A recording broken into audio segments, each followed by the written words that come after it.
Good morning, students. I am Preeti Sharma from Adarsh Pal Niketan Senior Secondary School, Jhunjhunu, your SST teacher.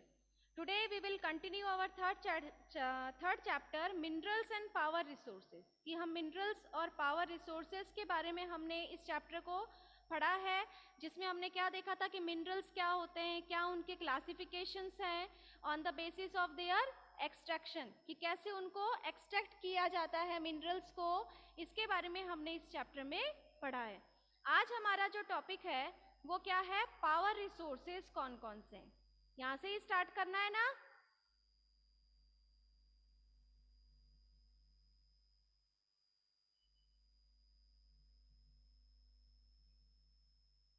या convention sources से।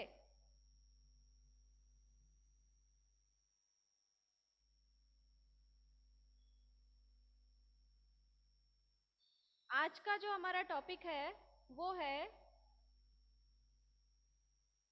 Conventional sources.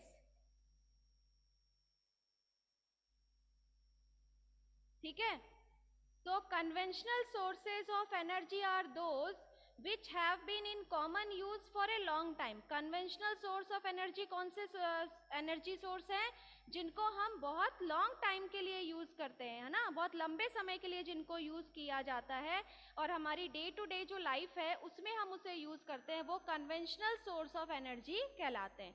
जैसे कि firewood, जो लकड़ियां आप use करते हो घर में जलाने के लिए, वो क्या है, कन्वेंशनल सोर्स ऑफ एनर्जी है। Fossil fuel are two main conventional source of resources. Fossil fuel क्या होते हैं, जो फ्यूल यूज किया जाता है आपकी गाड़ियों वगैरह में, उनको हम कहते हैं फॉसिल फ्यूल्स। सबसे पहले आता है इसमें firewood.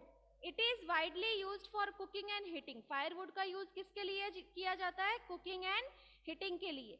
In our country more than 50% of the energy used by villagers comes from firewood. की मोस्टली विलेजेस के अंदर जो फायरवुड यूज किया जाता है फॉर कुकिंग, खाना बनाने के लिए, किसी भी चीज को हीट करने के लिए जो फायरवुड यूज किया जाता है वो मोस्टली विलेजेस में ही यूज किए जाते हैं।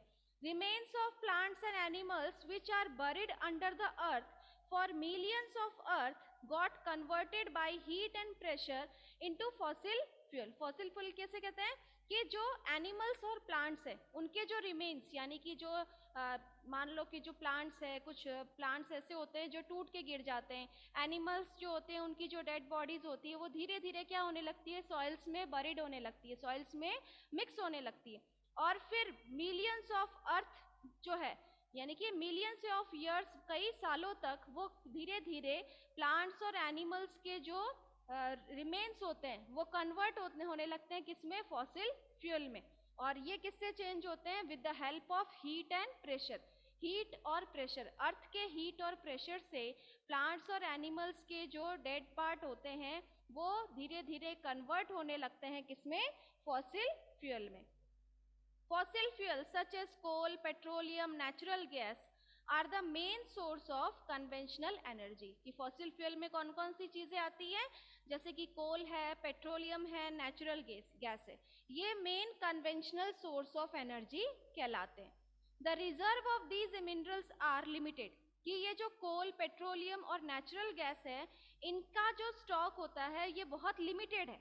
The rate at which the growing world population is consuming them is far greater than the rate of their formation। कि जिस स्पीड से जो ह्यूमन बींग से जो पॉपुलेशन है इन नेचुरल गैस का, कोल का, पेट्रोलियम का यूज किया जा रहा है, उसी बेसिस पर इनका जो प्रोडक्शन है वो नहीं हो रहा है। जैसे जैसे पॉपुलेशन बढ़ रही है इनकी रिक्वायरमेंट ज़्यादा बढ़ती जा रही है, लेकिन उनकी रिक्वायरमेंट के अकॉर्डिंग इनका फॉर्मेशन जो है वो नहीं हो पा रहा है। So these are likely to be exhausted soon. कि अगर हमने इसी तरीके से इनको कंटिन्यूस यूज करते रहे तो इससे क्या होगा, धीरे धीरे आने वाले समय में ये हमें नहीं मिल पाएंगे, इजीली हमें अवेलेबल नहीं होंगे। इसके बाद में हमें सबसे पहले पढ़ना है किसके बारे में, कोल के बारे में। This is the most abundant fossil fuel found fossil fuel.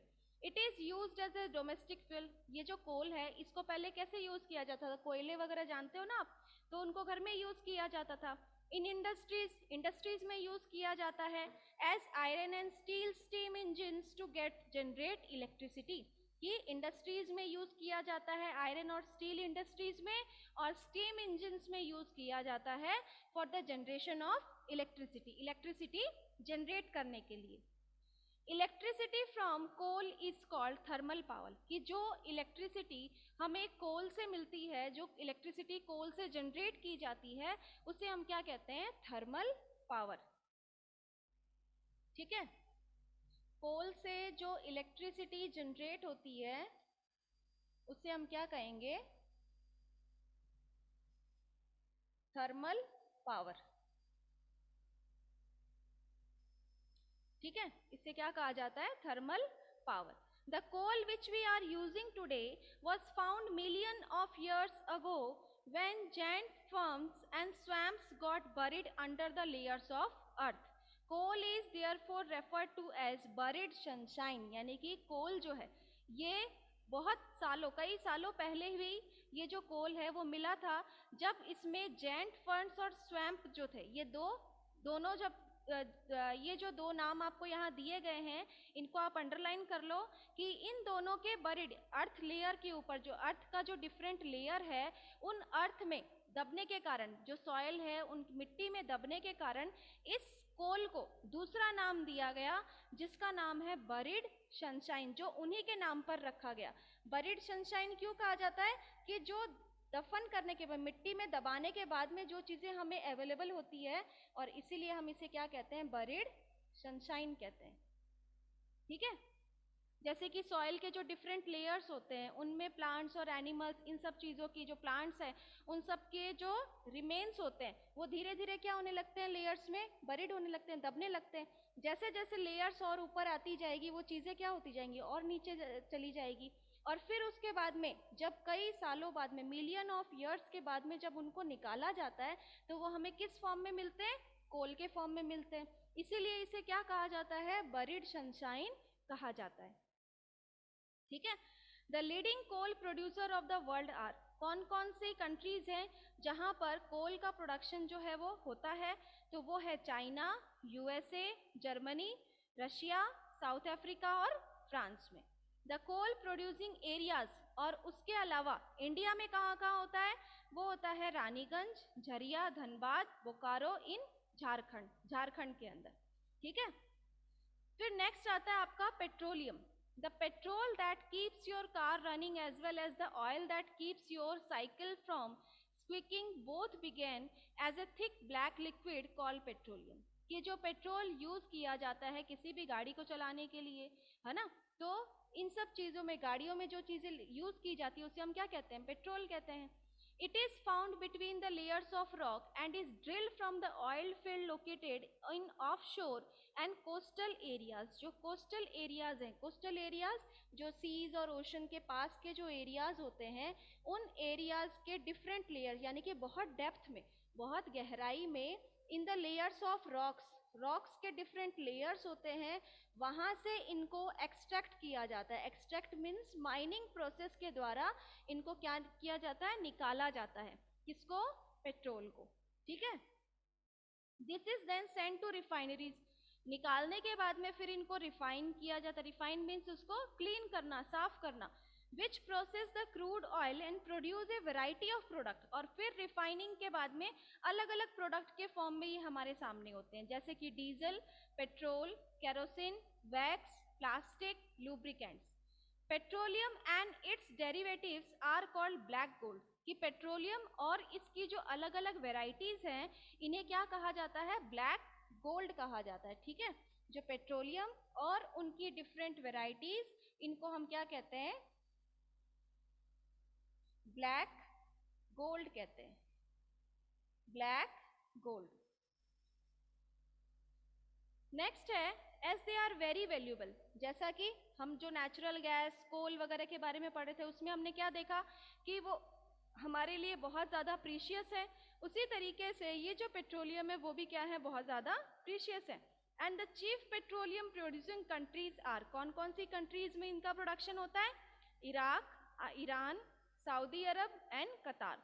The other major producer of USA, और कौन कौन से कंट्रीज हैं? USA, Russia, Venezuela, Algeria.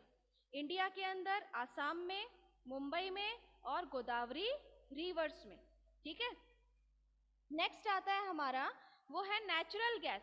Natural gas is found with petroleum deposit and is released when crude oil is brought to the surface. कि natural gas जो है वो भी हमें कहाँ मिलेगा, जहाँ पेट्रोलियम डिपॉजिट्स होते हैं, जहाँ पर पेट्रोलियम के डिपॉजिट्स होते हैं इन द कोस्टल एरियाज, वहीं पर ही हमें क्या है, नेचुरल गैस भी अवेलेबल होते हैं। ठीक है, और it can be used as a domestic and industrial fuel. ये तो हम सभी जानते हैं कि जो नेचुरल गैस है उनका यूज किया जाता है डोमेस्टिक पर्पस के लिए और इंडस्ट्रियल फ्यूल के लिए। Russia, Norway, UK and Netherland are the major producer of natural gas. की कौन कौन सी कंट्रीज हैं, रशिया, नॉर्वे, यूके और नेदरलैंड। इंडिया के अंदर जैसलमेर, त्रिपुरा एंड मुंबई, यहाँ पर नेचुरल गैस जो है इनके अलग अलग रिसोर्सेज बने हुए हैं जहाँ से नेचुरल गैस को एक्सट्रैक्ट किया जाता है। एक्सट्रैक्ट करना मीन्स निकालना। ठीक है, very few countries in the world have sufficient natural gas reserves of their own. यानी कि बहुत से ऐसे कम देश हैं जहाँ पर उनका खुद का नेचुरल रिजर्व, नेचुरल गैस के लिए अलग अलग रिजर्व बने हुए जहाँ से वो नेचुरल गैस को निकाल सकें। The sharp increase in our consumption of fossil fuel has led to their depletion at an alarming rate. The toxic pollutants released from burning this fuel are also a cause for concern. Unchecked burning of fossil fuel is like an unchecked dripping tap, which will eventually run dry. This has led to the tapping of various non-conventional sources of energy that are cleaner alternatives of fossil fuel. कि ये जो natural gas है इनकी भी जो quantity है, जैसा कि हमने पेट्रोलियम का देखा है, कोल का देखा है, कि जो पॉपुलेशन इंक्रीज हो रही है उसी के अकॉर्डिंग इनकी रिक्वायरमेंट्स जो है वो बढ़ती जा रही है। उसी तरीके से नेचुरल गैस जिनका यूज किया जाता है फॉर द डोमेस्टिक पर्पस, घर में जो आप गैस वगैरह जो यूज करते हैं वो सारी चीजें क्या है, नेचुरल गैस है। तो जैसे जैसे पॉपुलेशन इंक्रीज होती है इनकी क्वांटिटी तो इंक्रीज नहीं होती है, इनकी तो उतनी ही रहेगी, तो उनका जो डिपोजिशन है वो कैसा होता जा रहा है, कम होता जा रहा है। तो उसी के अकॉर्डिंग अगर हमने इसी तरीके से इसको यूज करते रहेंगे तो धीरे धीरे आने वाले समय में क्या होगा, ये हमें मिलने बंद हो जाएंगे। नेक्स्ट आता है हमारा hydel power. Rain water of river water stored in dams is made to fall from heights. The falling water flows through pipes inside the dam over turbine blades placed at the bottom of the dam. The moving blade then turn the generator to produce electricity. कि electricity जो produce की जाती है वो कैसे produce की जाती है, डैम्स में जो रेन वाटर कलेक्ट किया जाता है।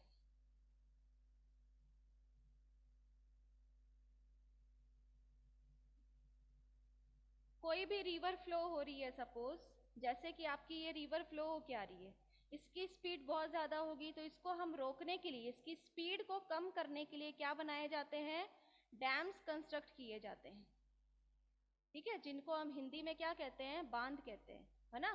इन डैम्स को कंस्ट्रक्ट करने पर क्या होगा, ये जो फ्लो ऑफ रिवर है, रिवर वाटर है, वो धीरे धीरे इसकी स्पीड क्या हो जाएगी, कम हो जाएगी। इसकी स्पीड कम होने से ये जो वाटर है ये तो फ्लो होके जाएगा, लेकिन यहाँ पर क्या होगा, लार्ज क्वांटिटी ऑफ वाटर जो है वो क्या होगा, स्टोर होगा। इस स्टोर्ड वाटर को यूज किया जाता है for the generation of electricity, electricity generate करने के लिए। ठीक है, या तो इस वाटर को क्या किया जाता है, अलग अलग टर्बाइंस के थ्रू, टर्बाइंस मीन्स जो बोलते हैं ना कि जो पाइप्स वगैरह हैं उनके थ्रू क्या होगा, फ्रॉम हाइट, बहुत ऊंचाई से इस वाटर को क्या किया जाएगा, नीचे लाया जाएगा। जैसे ही ये हाइट से वाटर जो है वो नीचे आएगा, इस हाइट के थ्रू यहाँ क्या होगा, अलग अलग ब्लेड्स यूज की जाती हैं, उन ब्लेड्स के थ्रू यहाँ इलेक्ट्रिसिटी जनरेट होती है। ठीक है, इलेक्ट्रिसिटी जनरेट होगी। जैसा कि देखो आपके इस बुक में पिक्चर दिया गया है कि जहां पर देखो आपकी ये वाटर स्टोरेज है, यहाँ पर ये वाटर स्टोर किया गया है, इसके बाद में आगे ये आपका डैम बना हुआ है, डैम से यहाँ इस हाइट से वाटर को क्या किया जा रहा है, नीचे लाया जा रहा है, और इस हाइट से जब वाटर नीचे आ रहा है तो यहाँ पर क्या है, अलग अलग ब्लेड्स बने हुए हैं, इन ब्लेड्स के थ्रू क्या किया जाता है, इलेक्ट्रिसिटी को जनरेट किया जाता है। ठीक है, this is called hydro electricity. Water से जो इलेक्ट्रिसिटी जनरेट होती है, जैसे कि हमने देखा था कि कोल से जो इलेक्ट्रिसिटी जनरेट की गई थी उसे हम क्या कह रहे थे, थर्मल पावर कहते हैं, है ना। उसी तरीके से वाटर से जो इलेक्ट्रिसिटी जनरेट होती है उसे हम क्या कहते हैं, हाइडल पावर। उसे हम क्या कहेंगे, हाइडल पावर। ठीक है। So the water discharge after the generation of electricity is used for irrigation। की वाटर जो है फिर उन पाइप्स के थ्रू उसको डिस्चार्ज कर दिया जाता है, मतलब पानी को छोड़ दिया जाता है। जिस वाटर से इलेक्ट्रिसिटी बन चुकी होती है उस वाटर को क्या कर दिया जाता है, रिलीज कर दिया जाता है for irrigation purpose. Irrigation purpose के लिए इस वाटर को क्या कर दिया जाता है, रिलीज कर दिया जाता है। 1/4 of the world's electricity is produced by hydel power. कि हाइडल पावर के थ्रू ही मोस्टली इलेक्ट्रिसिटी जनरेट की जाती है। और जो इलेक्ट्रिसिटी जनरेट होती है वर्ल्ड के अंदर कहाँ कहाँ पर, पैराग्वे, नॉर्वे, ब्राज़ील, चाइना में। कुछ स्टेशंस हाइडल पावर के इंडिया में बने हुए हैं, जैसे कि भाखरा नांगल, गांधी सागर, नागार्जुना सागर, दामोदर वैली प्रोजेक्ट। इनको आपको मैप में भी फिल करना है, वो कैसे फिल करना है वो मैं आपको बताऊंगी। ठीक है। नेक्स्ट आता है आपका नॉन कन्वेंशनल। अभी तक तो हम जो पढ़ रहे थे वो क्या थे, कन्वेंशनल सोर्स ऑफ एनर्जी। ये सारे कन्वेंशनल थे ना, जिसमें हमने पढ़ा कौन कौन सा, कोल, नेचुरल गैस और पेट्रोलियम। कन्वेंशनल में कौन कौन से थे, कोल, पेट्रोलियम, नेचुरल गैस और एक था आपका हाइडल पावर। ठीक है। ये सारे क्या हैं, कन्वेंशनल सोर्स ऑफ एनर्जी है। अब इसके बाद में आता है आपका non conventional source of energy. Non conventional, इसमें सबसे पहले क्या है आपका, सोलर एनर्जी। ठीक है। So the increasing use of fossil fuel is leading to its shortage. It is estimated that if the present rate of consumption continues, the reserve of this fuel will get exhausted। तो ये तो हमने conventional में पढ़ा है कि अगर हमने इसी तरीके से जो हमारे कन्वेंशनल सोर्स ऑफ एनर्जी है इनको यूज किया तो क्या होगा, धीरे धीरे आने वाले समय में ये सारी चीजें हमें नहीं मिलेगी, क्योंकि इनको रिन्यू होने में बहुत साल लग जाते हैं, यानी कि दोबारा बनने में बहुत साल लग जाते हैं। और जो ये हमारे पास अभी इसका जो स्टॉक है उसका बहुत रैशली यूज किया जा रहा है, जो धीरे धीरे क्या हो सकता है, जल्दी खत्म हो सकता है। Moreover their use also cause environmental pollution. और इनको कंटिन्यूस इसी तरीके से यूज करने पर क्या क्या चीजें हो सकती है, जैसे कि एनवायरमेंटल पॉल्यूशन फैल सकता है। So there is need for using, इसीलिए हमें non conventional source of energy का ज्यादा से ज्यादा यूज करना चाहिए, जैसे कि solar energy, wind energy, tidal energy, जो कि रिन्यूएबल है। ठीक है, जिनको रिन्यू किया जा सकता है। कन्वेंशनल सोर्स जिनको रिन्यू नहीं किया जा सकता, रिन्यू होते तो हैं लेकिन इनको बहुत लंबा समय लगता है बनने में, तैयार होने में। Non conventional source of energy जो कि रिन्यूएबल है और इन्हीं का सबसे ज्यादा यूज किया जाना चाहिए। तो सबसे पहले आता है इसमें solar energy. Sun's heat and light energy can be felt by us every day. कि सन की जो हीट और लाइट है जिसको आप डेली जो है वो देख रहे भी हैं और फील भी कर रहे हैं। Solar energy trapped from the sun can be used in solar cell. कि सोलर एनर्जी जिनको सेल्स में ट्रैप्ड किया जाता है, जिनकी हीट और लाइट को सेल्स में ट्रैप्ड किया जाता है और उनसे इलेक्ट्रिसिटी प्रोड्यूस होती है। Many of these cells are joined into solar panels to generate power of heating and lighting purpose। कि गर्म करना या लाइटिंग देना, ये सारी चीजें प्रोड्यूस होती है किससे, उस सेल से जिसमें सोलर हीट और लाइट को बंद किया जाता है, ट्रैप किया जाता है। The technology of utilizing solar energy benefit a lot of tropical countries जैसा that are blessed with abundant sunshine. यानी कि जो सोलर एनर्जी है इसका यूज, इसकी सोलर की जो सन की जो हीट और लाइट है जिनका यूज अलग अलग ट्रॉपिकल कंट्रीज में यूज किया जाता है। ठीक है। Solar energy is also used in solar heater. Solar heater बनाए जाते हैं, सोलर कुकर बनते हैं, सोलर ड्रायर बनते हैं। तो अलग अलग पर्पस के लिए सोलर हीट और लाइट को कंज्यूम किया जा सकता है। ठीक है, आप तो जगह जगह आप देखते होंगे सोलर लाइट जो है वो अलग अलग घरों में भी यूज किया जाता है इलेक्ट्रिसिटी के लिए। आपके फैन लाइट सारी चीजें उससे चलाई जा सकती है। स्ट्रीट्स के ऊपर हम देखते हैं जो सोलर लाइट लगे हुए हैं, जो कि क्या होते हैं, सन की हीट और लाइट से ही क्या होते हैं, उसमें ट्रैप किए जाते हैं, और फिर वो जब उसकी जरूरत होती है तब उसको ऑन करके हम उसका यूज कर सकते हैं। Beside being used for community lighting and traffic signal, और कम्युनिटी लाइटिंग जहां पर मान लो जो स्ट्रीट लाइट का जो मैं आपको बता रही हूँ वो क्या एक कम्युनिटी लाइटिंग है जिसका यूज किया जाता है, और उसमें सोलर लाइट का यूज हो सकता है। ट्रैफिक सिग्नल्स जो होते हैं उनमें सोलर लाइट का यूज किया जाता है। ठीक है, तो ये अलग अलग पर्पस हैं जिसमें सोलर एनर्जी को कंज्यूम करके हम उसको यूज कर सकते हैं। फिर नेक्स्ट आता है आपका नॉन कन्वेंशनल में विंड एनर्जी। विंड एनर्जी, ठीक है, wind is an exhaustible source of energy. Windmill have been used for grinding grains and lifting water since times immemorable.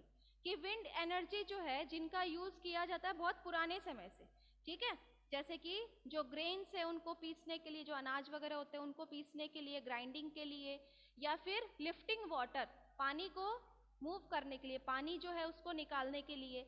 In modern time, windmills, the high-speed wind rotate the windmill, which is connected to a generator to produce electricity.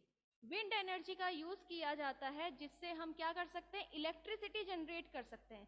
Wind mill rotate होती है with the help of wind, हवा की मदद से वो wheel जो है जैसे जैसे रोटेट होगी पानी के अंदर, उससे क्या होगा, इलेक्ट्रिसिटी जनरेट होती है। Wind farm having cluster of such windmill are located in coastal region and in mountain passes where strong and steady winds blow. Mostly या तो ये कोस्टल एरियाज जो समुद्र के आसपास का जो एरिया होता है वहां इनको यूज किया जाता है क्योंकि वहां पर विंड का जो प्रेशर होता है वो बहुत ज्यादा होता है। या फिर जो माउंटेन एरियाज है जहां पर विंड ब्लो का जो प्रेशर होगा वो बहुत ज्यादा हाई होगा, और हाई प्रेशर से ही क्या किया जा सकता है, विंड को, इलेक्ट्रिसिटी को जनरेट किया जा सकता है। इसके जो विंड फार्म्स बनाए गए हैं वो mostly Netherland, Germany, Denmark, UK और यूएसए और स्पेन में है, जिनसे एनर्जी को प्रोड्यूस किया जाता है। नेक्स्ट हमारा है nuclear power. Nuclear power is obtained from energy stored in the nuclei of atoms of naturally occurring radio active elements. Yes,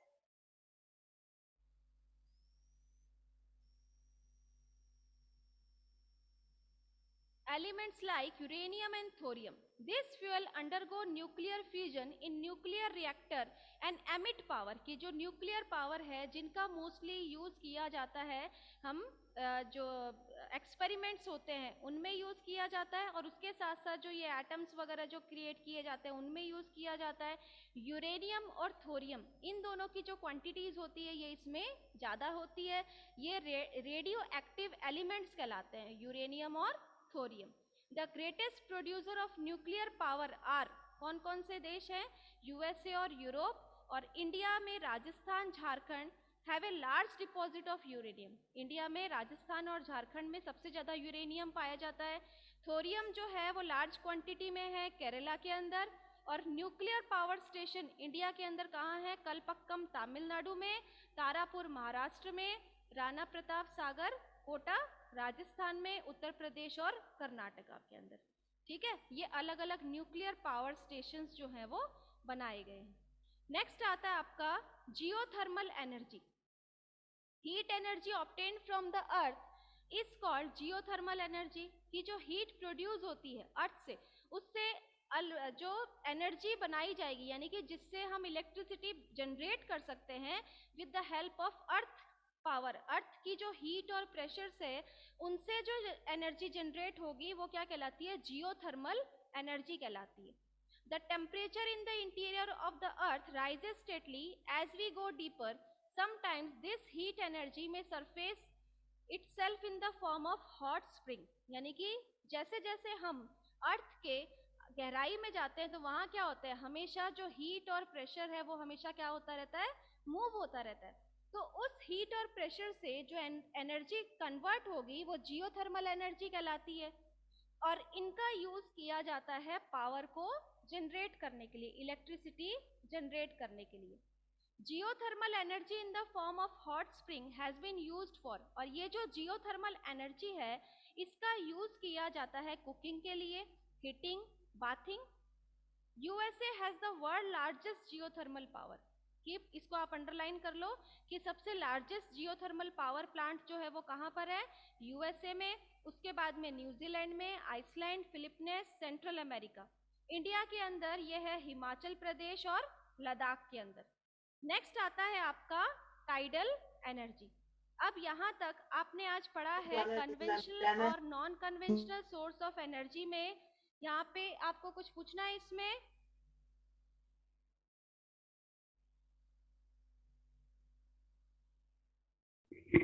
no ma'am. यहाँ तक आपको सब समझ में आ गया?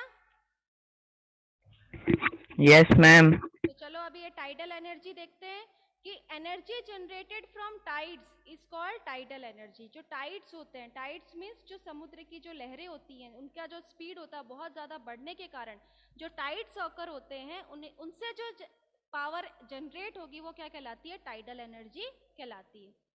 Tidal energy can be harnessed by building dams at narrow opening of the sea. During high tide, the energy of the tides is used to turn and the turbine installed in the dam to produce electricity. जैसा कि देखो इस picture में दिया गया है आपका ये वाला जो पिक्चर है, इसमें देखो यहाँ पर ये सीज दिए हुए हैं, ये सीज बना हुआ है दोनों साइड में, एक इधर है और एक इस साइड में, है ना। ये जो बनाए हुए हैं दोनों बॉक्स जो बनाए हुए हैं दोनों, ये क्या है, डैम कंस्ट्रक्ट किया। जैसा कि हमने रिवर वाटर का जो रिवर वाटर है उसके स्टॉक के लिए डैम बनाए जाते हैं ना, उसकी स्पीड को कम करने के लिए, उसी तरीके से जब सीज के अंदर जो टाइड्स ऑकर होते हैं उनकी स्पीड को कम करने के लिए डैम्स बनाए गए हैं। और ये जो डैम्स जैसे ही ये वाटर जो है वो इन होल्स में एंटर करेंगे, इनमें क्या होगा, अंदर जो है वो एक टरबाइन मूव करेगा, यानी कि एक जो व्हील है वो घूमने लगेगा, और उससे इसके अंदर जो वाटर प्रेजेंट होगा उससे क्या होगी, इलेक्ट्रिसिटी जनरेट होगी। ठीक है। So electricity, Russia, France and Gulf of Kutch in India have a tidal mill farm, कि कहाँ कहाँ पर है, रशिया, फ्रांस और रन ऑफ कच्छ में। फिर है biogas. Organic waste such as dead plant, animal material, animal dung, kitchen waste can be converted into gaseous fuel called biogas. कि जितना भी जो वेस्ट मटेरियल होता है, चाहे वो प्लांट्स का हो, एनिमल्स का हो, जो अपने किचन के जो वेस्ट मटेरियल्स होते हैं, उन सभी से जो गैस प्रोड्यूस होती है बर्निंग के बाद में, यानी कि उनको जलाने के बाद में, तो उससे जो फ्यूल बनता है उससे हम क्या कहते हैं, बायोगैस कहते हैं। The organic waste is decomposed by bacteria in biogas digester to emit biogas, which is essential a mixture of methane and carbon dioxide. यानी कि ये जो बायोगैस है ये मीथेन और कार्बन डाइऑक्साइड का मिक्सचर होता है। Biogas is an excellent fuel for cooking and lighting and produce huge amount of organic manure each year. यानी कि ये जो बायोगैस है इनको कुकिंग के लिए, लाइटिंग के लिए यूज किया जाता है, यानी कि खाना बनाने के लिए या लाइट्स वगैरह के लिए भी यूज किया जाता है बायोगैस को। Energy is everywhere but we can see that harnessing this energy is both difficult as well as costly. की जो एनर्जी है वो हर जगह प्रेजेंट है और हर चीजों से प्रोड्यूस की जा सकती है। Each one of us make a difference by not wasting energy. Energy saved is energy generate। कि जितना ज़्यादा हम एनर्जी को सेव रखेंगे उतनी ही ज़्यादा एनर्जी जो है वो प्रोड्यूस हो सकेगी। Act now and make brighter energy future। तो हमें उसी तरीके से ही काम करना चाहिए कि जो एनर्जी, जो चीज़ें हमारे लिए रिन्यूएबल नहीं है उनका कम से कम यूज़ किया जाना चाहिए।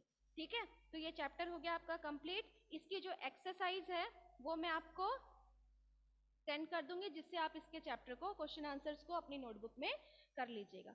और कुछ पूछना है इस चैप्टर से related? No ma'am. No ma'am.